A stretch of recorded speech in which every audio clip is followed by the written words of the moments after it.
이웃을 섬기고 땅끝까지 선교하는 교회라는 제목으로 신년 우리 비전 시리즈 네 번째 말씀 함께 나누기 원합니다. 어떤 사람이 갑자기 빌딩이 무너져서 지하에 꼼짝없이 며칠을 갇히게 되었습니다. 천정에 철근 벽돌이 무너져서 깔려서 꼼짝을 못하는 것입니다. 여기저기서 피가 납니다. 또 다친 다리에서 골절로 엄청난 통증을 경험합니다. 점점 숨쉴 공기도 줄어들고 있습니다. 마실 물, 먹을 음식도 없습니다. 점점 저녁이 되면 날씨가 추워집니다. 이 더 고통스러운 건 캄캄한 어둠 가운데 혼자 있어야 되는 것이죠. 외롭고 또 추위와 싸워야 되고 무엇보다 죽음의 공포가 점점 그를 엄습하고 있는 것입니다. 모든 걸 포기하고 절망의 순간 기력도 없어지고 이제 어찌어찌하고 또 기절했다가 다시 일어나고 혼미한 상태에서 그는 한 가지는 놓지 않습니다. 다시 살아날 수 있을 거야 라는 소망이었습니다. 그의 소망대로 시간이 지나게 됩니다. 마침내 구조대가 그를 구출하게 되어집니다. 혹시 흑암 가운데 코로나 또 현실에 갇혀 우리도 절망하고 있지 않습니까? 다시 힘을 내시기 바랍니다. 구출의 날, 구원의 날이 오기 때문에 그렇습니다. 회복을 소망하고 다시 비상하게 하실 하나님의 역사를 기대하고 기도하는 우리 성도님들 다 되시기를 주님의 이름으로 축복합니다. 만약 세상에 빛이 없고 태양이 없다면 어떻게 되겠습니까? 물론 성경에는 태양이 빛을 발하는 것이 아니고 태양 전에 빛이 있었죠. 하나님이 빛이시고 하나님의 빛이 또 창세기의 1장 첫날에 먼저 등장하는 것을 봅니다. 태양이 사라지면 지구 온도가 내려가 얼음 덩어리가 된다고 합니다. 그리고 광합성을 하는 모든 식물, 생물들은 죽게 됩니다. 볼 수도 없고 만질 수도 없습니다. 중력이 사라져서 행성, 위성들이 이상하게 돌아가게 되죠. 색을 구별할 수 없습니다. 살균 작용을 하지 못하기 때문에 많은 질병에 걸리게 될 것입니다. 흑암천지가 됩니다. 무엇보다 공포에 두려워서 서서히 죽어가게 되는 것입니다. 그런데 우리가 살고 있는 이 세상이 흑암천지입니다. 영적으로 어둠 가운데 있습니다. 이 영적 어둠 가운데 살고 있는 우리 세상에 어떤 현상들이 일어납니까? 그래서 매일 뉴스를 보면 알 수 있는 것이죠. 살인, 강도, 폭력, 또 조종하고 지배하고 다툼, 분열, 공격하고 사납고 거짓말, 불의, 속임이 있습니다. 불륜, 외도, 부정, 무엇보다 진리를 대적하는 우리의 현실을 날마다 경험하고 있는 것입니다. 어둠에 갇혀 고통하고 신음하며 또 빠져나올 생각도 소망도 없는 자들에게 절대적으로 필요한 것, 반드시 필요한 것이 무엇입니까? 그들에게 그 어둠의 실체를 볼 수 있는 빛을 비추는 것이죠. 그들을 구원해 주는 것일 것입니다. 그래서 신년 비전 시리즈 네 번째 말씀으로 세상의 빛을 밝히는 것, 그것이 바로 이웃 섬김이요 땅끝까지 복음 전하는 선교라는 의미에서 먼저 말씀을 함께 나누기 원합니다. 우리 오늘 읽었던 14절 같이 한번 읽습니다. 너희는 세상의 빛이라 땅 위에 있는 동네가 숨겨지지 못할 것이요. 그래서 너희는 세상의 빛이다. 오늘날 가장 도전을 받는 말씀이 바로 빛이라는 것이죠. 교회가 빛인데 빛이 아니게 되었습니다. 교회가 골칫덩어리가 되고 애물단지가 되고 공포의 대상이 되어버리고 실어버린 바가 되어버린 것입니다. 그러나 오늘 여전히 우리 주님은 말씀을 통하여 말씀하십니다. 너희가 세상의 빛이다. 우리가 어둠이 아니고 골칫거리가 아님을 다시 한번 확인해야 되는 것입니다. 그래서 이 빛의 역할은 어둠을 탓하는 것이 아니죠. 이 세상이 어둡고 부패하고 타락했기 때문에 우리도 어쩔 수 없는 것 아닙니까? 우리라고 물들지 않을 수 있습니까? 그것이 아니라 빛의 역할은 빛을 비추는 거죠. 빛을 비춤으로 어둠을 몰아내는 것이다 라고 할 수 있을 것입니다. 만일 우리가 빛이라면 빛을 빛이라고 어둠을 어둠이라고 굳이 말할 필요가 없는 것입니다. 빛의 역할은 어둠을 비판하고 어둠을 정지하는 것이 아니죠. 오히려 빛을 밝힘으로 어둠을 몰아내는 것입니다.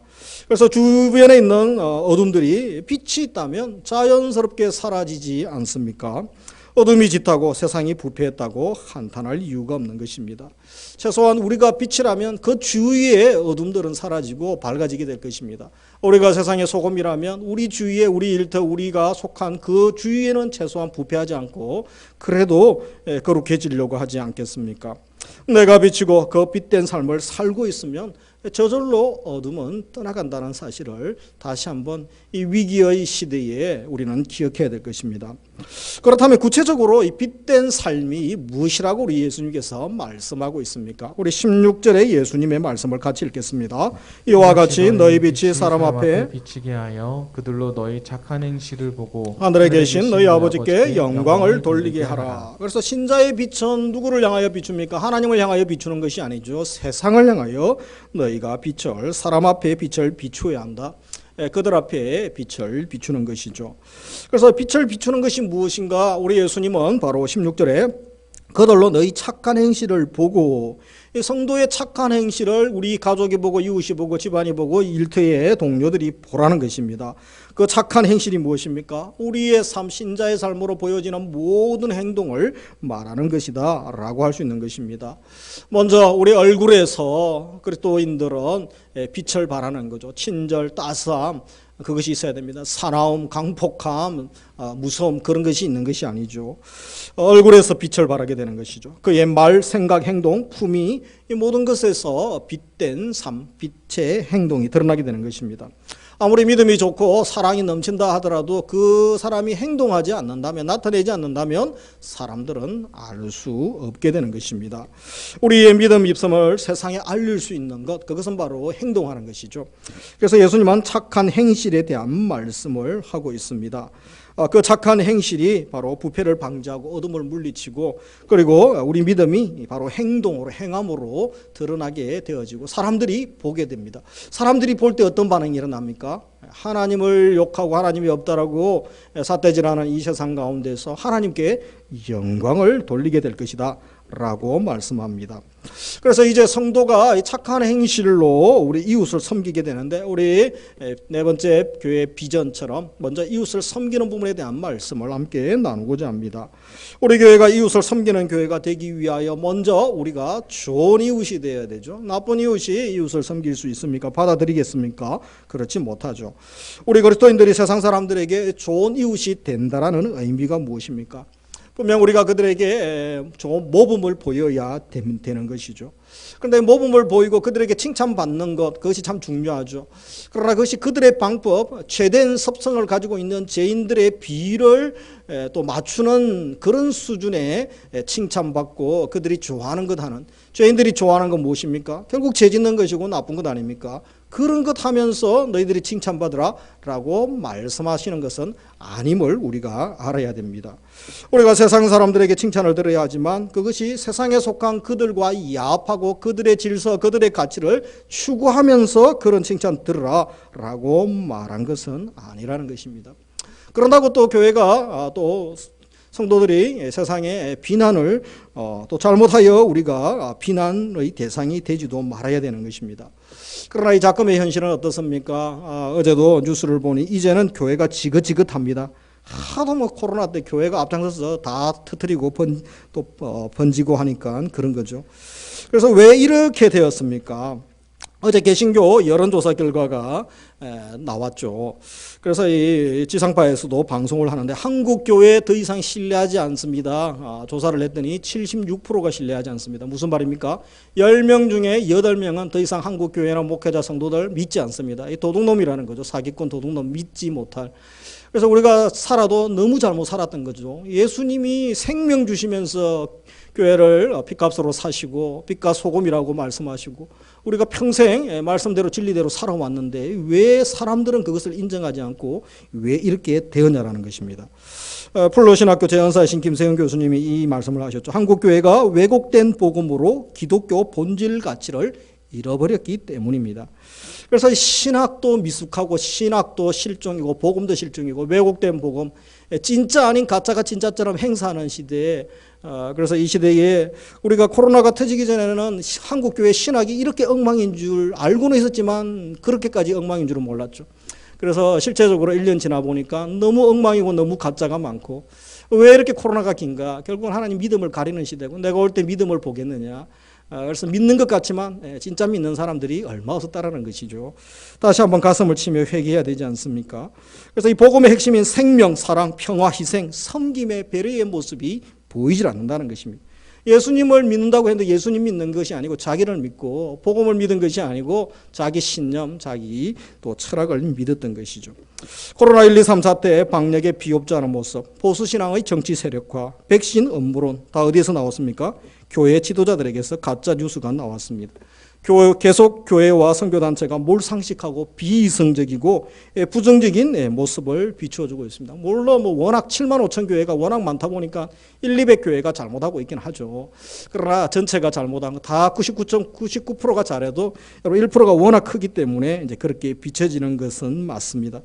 그로 인해 안티 세력이 점점 증가하고 있습니다. 안타까운 것은 우리 청년 또 우리 주일 학생들이 많이 떠나고 다시는 내가 신앙생활하지 않겠다. 가나안 성도가 20%를 넘고 있다는 것입니다. 교회가 진리를 선포하고 본질을 추구하다가 박해받는 것이라면 당연히 우리가 그 박해를 받으면서 우리 믿음의 선배들처럼 복음 전하고 또 믿음으로 살아야 되죠. 그러나 교회 성도가 잘못하여 욕먹는 것이라면 회개하고 겸허히 자신을 돌아봐야 되는 것입니다. 우리가 참 코로나 한파를 우리 모든 국민들이 경험하고 우리 성도님들도 힘들지만 이 교회가 이 코로나 한파에 너무 노출되고 너무 또 피해를 많이 입고 있는 것이죠. 참 힘든 시기입니다. 이제는 말로 할 때가 아니고 삶으로 보여줄 때라는 것입니다. 그래서 한번 신뢰를 상실하면 여러분 신뢰는 잃기는 쉬워도 회복하기는 너무 어렵다는 것. 앞으로 한국교회는 정말 뼈를 깎는 듯한 그런 회개와 이 각성이 성도들이 또 일어나야 되는 것입니다. 우리 예수님께서 무엇이라고 했습니까? 누가복음 10장에 보면 선한 사마리아인 비유를 하셨죠. 그래서 그 비유에서 누가 강도 만난 자의 이웃이 되겠느냐? 라고 질문을 하십니다. 나는 누구의 이웃이 되어야 될까? 그 말씀을 하실 때에 율법사가 어떤 대답을 합니까? 그래서 우리 37절 같이 읽습니다. 이르되 자비를 베푼 자니이다. 예수께서 이르시되 가서 너도 이와 같이 하라. 그래서 우리가 알기로는 교회 성도들이 이렇게 많은데 정말 참 이웃 아닙니까? 제사장도 레인도 참 이웃이 아니었다는 것입니다. 누가 이웃입니까? 사마리아 사람, 자비를 베푼 자, 긍휼을 베푼 자, 생각지도 못했던, 멸시했던, 천시했던 그가 참 이웃이었다는 것입니다.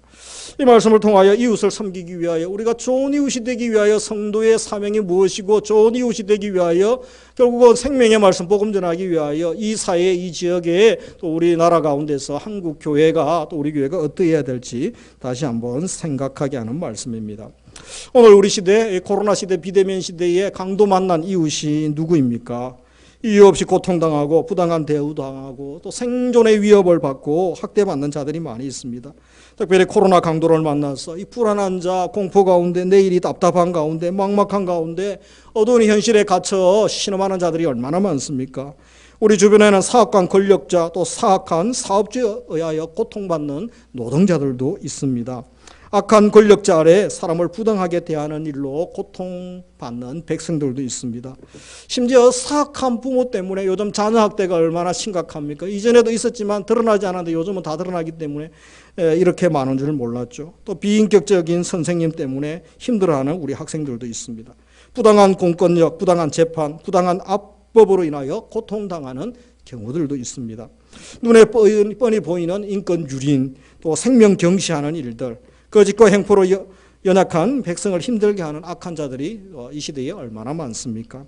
어떤 경우는 이 불법 체류자들을 또 그들을 무시하고 또 그들을 이용하고 또 임금도 적게 주고 악용하는 일들이 얼마나 많습니까?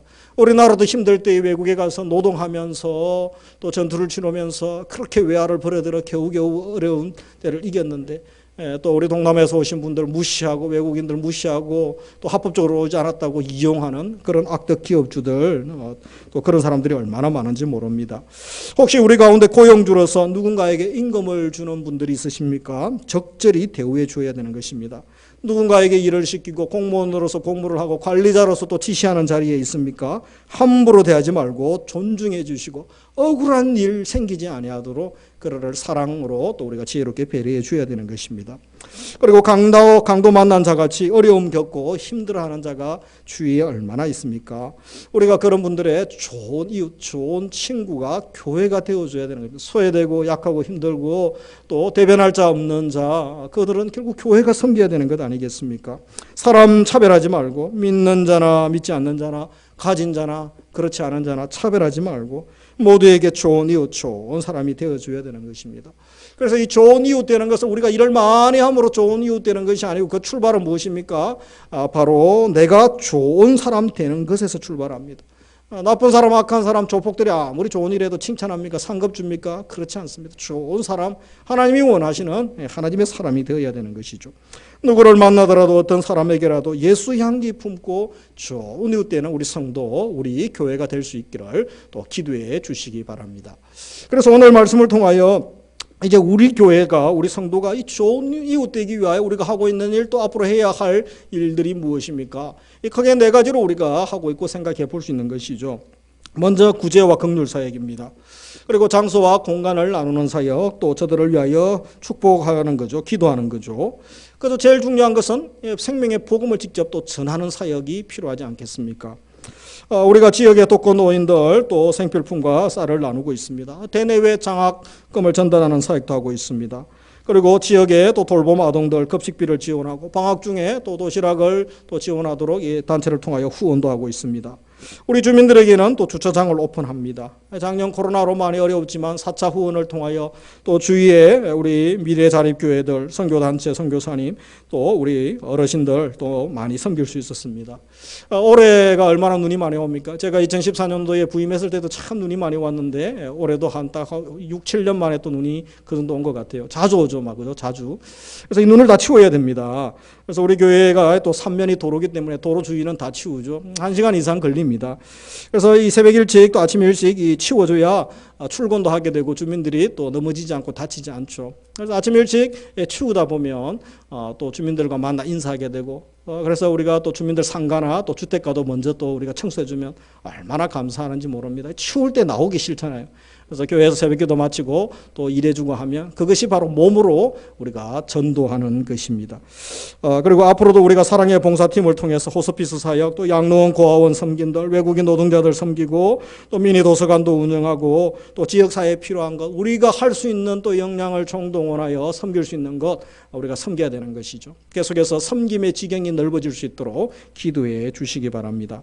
많이 가진 자가 섬기는 게 아닙니다. 있는 자가 섬기는 게 아닙니다. 바로 주님을 사랑하는 자, 영혼을 사랑하는 사람이 그 동기가, 선한 동기를 가지고 섬길 때 하나님이 길을 열어주시고 채워주시는 것입니다. 그래서 실제적으로 저희 사역 현장에 있었던 몇 가지 사례를 통하여 우리 모두가 이웃 섬김, 모두가 할 수 있고 또 내가 할 수 있는 것이 있는데 그것이 무엇인가 몰라서 못했던 거죠. 할 수 있는 것은 더 격려가 되고 또 하지 못했던 것 할 수 있는데 알면 또 우리가 실천할 수 있는 기회가 되기를 원합니다. 먼저 우리가 장소 나눔이 이웃 섬김이 되죠. 이번에 교회들마다 또 기도원이 있는 그런 교회들은 정부의 또 생활치료센터로 또 제공하고 이렇게 섬기는 것, 그런 것이 중요하죠. 우리 교회도 주차장을 지역에 또 오픈하여 섬기고 있지 않습니까? 그 협조는 잘해줍니다. 그러나 어떤 가끔이 또 진상 이웃들을 만나게 되면 꼭 주일날 연락처를 없애요. 그래서 연락하지 말라는 거죠. 그래서 우리가 일주일에 한 번 그래도 주일 예배 드릴 때 주차장 이용하는데 평일은 마음껏 이용해도 주일은 한 번 좀 옮겨 주셨으면 그것도 이제 진상 이웃들은 또 도와주지 않습니다. 그리고 장기 주차하는 분들 마음이 힘들 때도 있습니다. 어떨 때는 주객이 전도되어 주민들이 다 세워놓고 성도님들은 오늘처럼 바깥에 세우고 또 바깥에 잘못 세웠다가 또 범칙금 내기도 하고 뭐 그런 경험도 하기도 합니다. 그럴 때면 이 차라리 차단기를 설치해서 우리 성도님들과 또 함께 협조하는 이웃들만 좀 주차하게 할까 이런 생각이 들다가도 그래도 그건 아니지. 그래도 우리가 섬길 수 있는 게 많지 않은데 이것을 우리가 또 섬겨야지 그런 마음들이 있습니다. 어떤 선생님이 교회에 주차하게 되어 참 감사한 마음을 가지고 아내와 대화합니다. 교회 예배 가서 한번 인사도 한번 드리고 해야 되는데 그 말씀을 아내분에게 했다고 합니다. 그런데 그분 아내가 우리 교회에 먼저 등록하셨습니다. 이 따님도 최근에 우리 교회 예배 드리기도 했습니다. 이것이 이웃 섬김이고 전도인 줄 압니다. 바라는 것은 우리 교회에 주차하는 사람, 어떤 상황에서 주차하시든 다 온 가족이 예수 믿는 하나님 구원의 은혜를 주옵소서. 우리 성도님들 오늘 예배에 함께 하시는 분들은 또 간절히 기도해 주시기를 원합니다. 그리고 구제 긍휼 사역도 이웃 섬김이 되는 것입니다. 며칠 전에 이전에 사역했던 교회에서 어렵게 사시는 우리 80대 또 성도님, 집사님이 한 분 계셨는데 매년 연초가 되면 기도 제목도 나누고 좀 인사도 나누는데 전화가 오셨습니다. 그래서 이분은 손자와 함께 살아가는데 이 손자가 초등학생 때부터 이제 고3 때까지 생활이 어렵기 때문에 국가에서도 지원을 받지만 그래도 뭐 넉넉하지 않기 때문에 매일 도시락을 후원해 주는 단체가 있죠. 그래서 그 구제단체에 연결해 준 적이 있는데 그래도 먹는 거 크게 걱정하지 않고 또 고3까지 졸업하게 되어서 생각하면 늘 감사하다고 가끔 전화를 하기도 합니다. 지금은 그 손주가 기술을 배워 공군 복무 중이고 곧 취업 예정이라고 자랑하십니다. 그런데 그분 입에서 이런 이야기를 하십니다. 목사님, 저도 수급자이지만 받은 사랑이 너무 큰데 우리 손주처럼 이 어려운 가정에 있는 소년 소녀 가장, 내가 한 가정은 내가 섬기고 싶다고 몇 년 전부터 소액이지만 적금을 들고 있다고 아껴서 그래서 목사님 꼭 그것을 내가 실천할 수 있도록 나눌 수 있도록 기도해 달라는 또 기도 부탁을 받았습니다. 하나님 사랑 한 사람에게 머물지 않죠. 하나님의 사랑은 경험한 자들은 흘러가게 됩니다. 그래서 작은 그 사랑 경험하면 또 다른 사람에게 그 사랑이 계속 흘러가게 되는 것입니다. 80년도에 권사님 한 분이 제가 목회했던 사역했던 권사님이신데 그분이 이제 집에 월세를 주면서 이 세입자들의 세를 받아서 살아가시는데 세입자 한 명이 몇 달 동안 세금 그 월세를 못 내는 겁니다. 이 사업이 망해서 젊은 사람이 이제 월세도 못 내고 막 끙끙거리고 낭망해 있는 것입니다.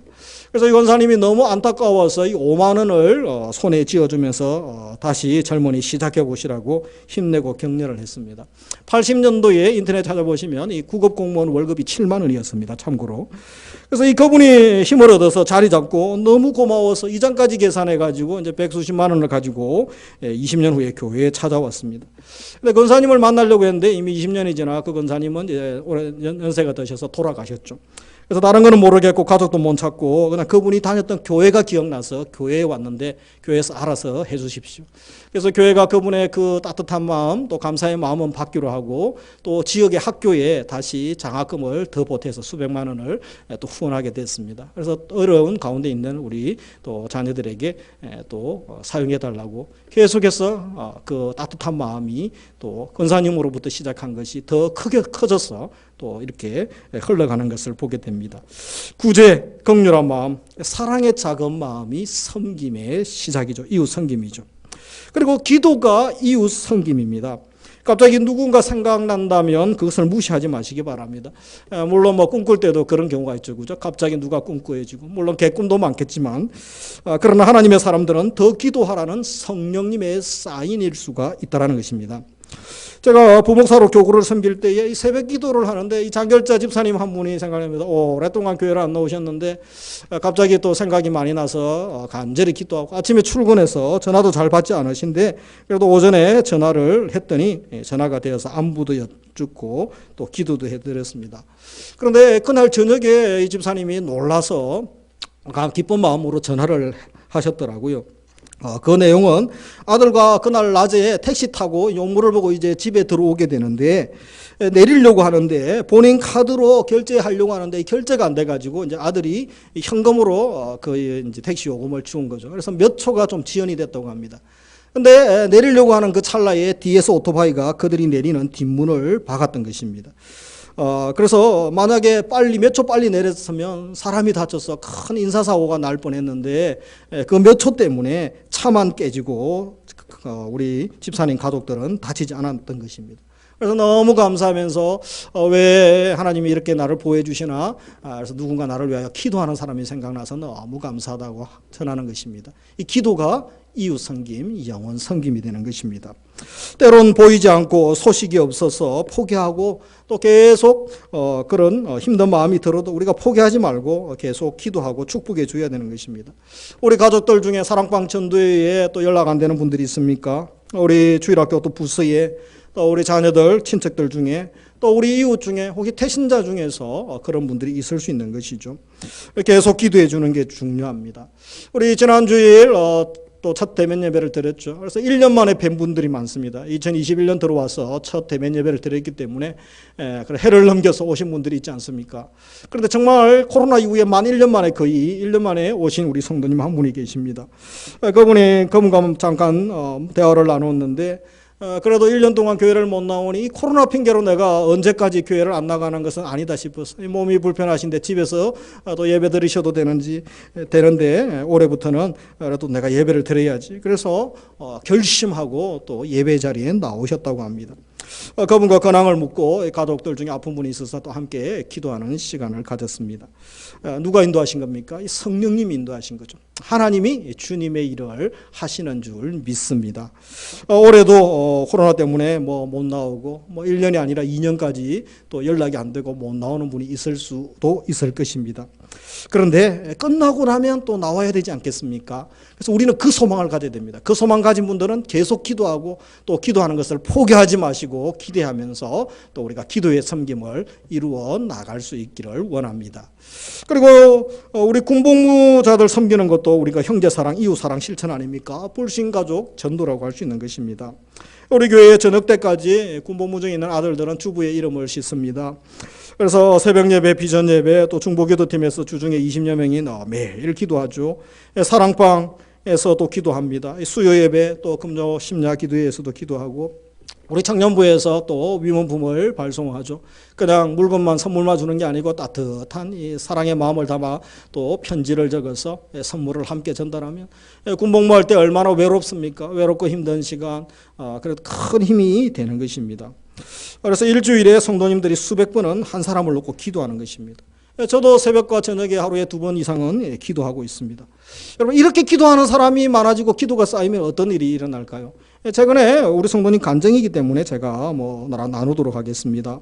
그래서 한 청전이 군복무를 마쳤습니다. 사병으로 이제 복무해가지고 마쳤는데 얼마나 성도들이 기도를 해줬는지 군이 갑자기 좋아졌습니다. 그래서 이제 하사관으로 복무하게 됐습니다. 이제 월급 받고 이제 이렇게 복무하죠.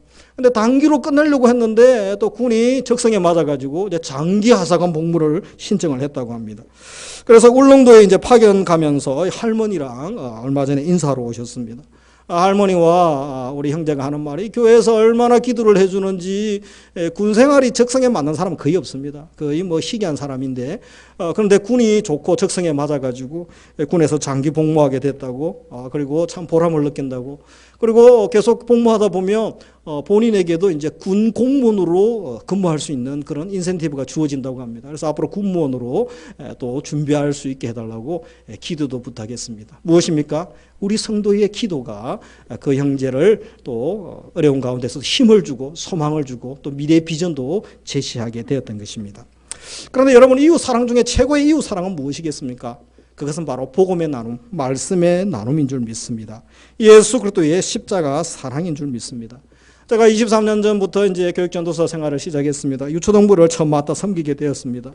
어린이 여름 성경 캠프 때에 이제 강사가 말씀을 전하는데 우리 아이들에게 자기 간증을 합니다. 그래서 자기는 부모님들이 기도해주고 목사님이 기도를 많이 해줬는데 참 그 기도 받을 때 행복했고 그리고 지나가 보니까 내가 복을 너무 많이 받은 것 같다고. 그래서 우리 어린이들도 우리 친구들도 부모님에게 기도 많이 해달라고 그러세요. 그런데 그 집회 때 은혜 받은 한 친구가 있었습니다. 그래서 이 아이는 아버지는 교회를 안 다니는데 이 아이가 집에 가서 이제 시험 기간이 됐는데 믿지 않는 아빠에게 아침에 이제 학교 가기 전에 문 앞에서 기도해 달라고 했습니다. 근데 아빠가 기도해 본 적이 없는데 상당히 당황스러워 하는 겁니다. 이 아이를 나무래야 되는가 아니면 어떻게라도 기도를 해줘야 되는가 어떻게 할지 몰라 당황하고 있을 때에 믿는 엄마가 어떻게 해서 아이를 기도해주고 이제 학교를 보내게 됩니다. 그런데 이런 그 이후에 생겼습니다. 이 충격받은 아빠가 조용히 있을 때에 아내에게 한번 묻습니다. 여보, 어떻게 하면 기도할 수 있지? 그때 아내가 지혜로운 말을 하죠. 당신이 예수님 믿고 하나님 아들 되면 당신도 우리 아들 놓고 기도 축복해 줄 수 있다고. 그래서 그해 가을에 새생명 축제 때 아빠와 함께 교회에 와서 나중에 그 아빠도 등록하게 되어집니다. 그 아이들만 불신가정에 교회에 나오던 그 아이들만 그 가정에 부모 양부모나 한쪽 부모가 10가정 정도 교회에 등록하게 됩니다. 당의 장로님들이 어른들이 보고 많이 놀랬던 것이죠. 그래서 되게 어린이 사역, 어린이 정도 하면 그냥 투자 아닙니까? 그냥 뭐 계속 쏟아 부어야 되는 그런 사역으로 생각했는데 그렇지 않았던 것입니다. 아이들을 통하여 장년 부모들이 교회에 나오게 된 것입니다. 그때까지만 해도 지하 식당 같은 데서 그죠? 지하 바닥에서 다 앉아가지고 그렇게 80여 명이 그냥 콩나물처럼 막 그렇게 빽빽이 앉아서 비좁게 예배를 드렸습니다. 이 교회가 주일학교 부흥대가 2배가 돼도 장소가 없는 거죠. 그래서 본당을 주세요, 본당을 주세요. 본당에서 우리 아이들 마음껏 예배드리게 해주세요. 좀 보수적인 교회에 제가 사역을 했었는데 장로님들이 본당 더러워진다고 아이들이 낙서하고 그러면 안 된다고 허락을 해주지 않았습니다. 그런데 인원이 너무 많아져서 어쩔 수 없이 또 허락을 해주고 특별히 어른들이 그렇게 또 주님께 나오는 것 보면서 감동을 받아서 허락을 해줬는데 얼마 되지 않아서 아이들 300여 명이 같이 모여 예배를 드리고 이 교사 또 헬퍼로 섬기는 교사가 5, 60명이나 되었습니다. 유년부, 초등부로 나누게 되고 나중에 또 소년부로 나누고 유치부 또 영아부로 나누어졌습니다. 한 아이에게 복음을 전했더니 아이가 은혜 받았더니 부모가 변하고 이 교회가 변화되기 시작했던 것입니다. 그래서 우리가 진정한 이웃 섬김이 무엇입니까? 그것은 바로 생명의 말씀, 예수 그리스도의 십자가에 피 묻은 복음을 전하는 것인 줄 믿으시기 바랍니다. 복음이 한 아이의 심장에 박혔을 때 그 아이의 가정이 변화되고 교회가 변화되고 세상이 변화되는 줄 믿습니다. 그래서 우리 교회가 이 좋은 이웃 되기 위하여 이것을 기억할 수 있기를 원합니다. 코로나 시대 강도 만난 자 누구에게나 우리가 좋은 이웃 될 수 있습니다. 그러면서도 우리가 세상과 타협하지 않는 거룩하면서 열린 교회가 되어야 됩니다. 특별히 청지기 의식을 가지고 우리 모두 우리 교회가 바로 하나님의 은혜를 흘러보내는 복의 통로로 쓰임 받을 수 있도록 기도해 주시기 바랍니다. 그러면서 거기에 두 번째로 이제 땅끝까지 선교하는 교회, 어떤 교회가 되어야 되겠습니까? 이제 교회가 예수님의 생명의 빛을 열방에 흘러보내는 사역을 해야 되는 것입니다. 그래서 이 교회의 존재 이유가 세 가지죠. 예배, 훈련, 증거죠. 교회는 세상에서 부름받은 하나님 백성이자 세상으로 보냄받은 제자 공동체입니다. 우리가 증인이라고 합니다. 증인 공동체로 부르셨습니다. 그래서 21세기 교회에 대한 새로운 또 교회의 이미지가 등장하죠. 바로 미셔널 처치, 선교적 교회, 선교적 성도의 삶을 많이들 강조합니다. 교회가 이전에 일이고 건물이고 프로그램으로 생각했는데 조직이 아니죠. 바로 교회는 사람이죠, 사람. 그래서 오늘날은 교회의 사람에 집중하고 있습니다. 예수 그리스도를 나의 구주, 또 하나님으로 믿는 신자들의 모임이 교회 아닙니까? 그리고 구약적 의미는 세상으로부터 부름받은 하나님의 백성. 그래서 전도하고 선교해서 예수 믿게 하죠. 그리고 세상으로 나갈 때는 뭐죠? 그냥 나가면 다 넘어지는 거죠. 그래서 훈련을 해야 합니다. 훈련을 합니다. 세상으로 보냄받은 제자 공동체. 예수의 참 제자가 되어서. 이 시대의 한국 교회 문제는 참 제자가 없습니다. 제자인 척하는 가짜 흉내내는 비슷한 흉내내는 목회자, 선교사, 성도들은 많지만 참 제자가 없고 참 믿음 가진 사람이 없는 것입니다. 그래서 우리가 다시 한번 주의 말씀에 집중해야 되는 것입니다. 주님은 우리를 제자로 부르셨습니다. 가짜로 부르신 게 아니고 참 제자 되기를 원하십니다. 너희가 증인이다. 가서 제자 삼으라 라고 명령하셨습니다. 내가 선교사입니다. 그래서 단순한 삶, 이 땅에 너무 미련두지 않는 나그네의 삶, 선교적 삶을 살아갈 수 있기 원합니다. 그리고 우리 교회에서 또 현장에 나가서 또 열심히 사역하신 우리 사역자들, 또 우리 선교사님들 위하여 기도해 주시고 후원해 주시고 또 관심도 가져주시고 종종 연락도 하시고 계속 사랑 또 마음을 담아주시기 바랍니다.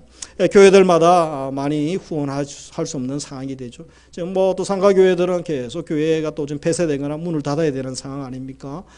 그러나 하나님께서 우리 교회는 그래도 교육 또 전도 선교에 집중할 수 있도록 또 그런 또 섬기는 일을 할 수 있도록 지금까지 은혜 주신 게 얼마나 감사한지 모릅니다. 다 우리 성도님들이 기도해 주시고 또 물질로 또 후원해 주시고 사랑을 담아 주셨기 때문인 줄 믿습니다. 올해도 계속 그 사역들 포기하지 마시고 기도와 물질로 후원해 주시기를 원합니다.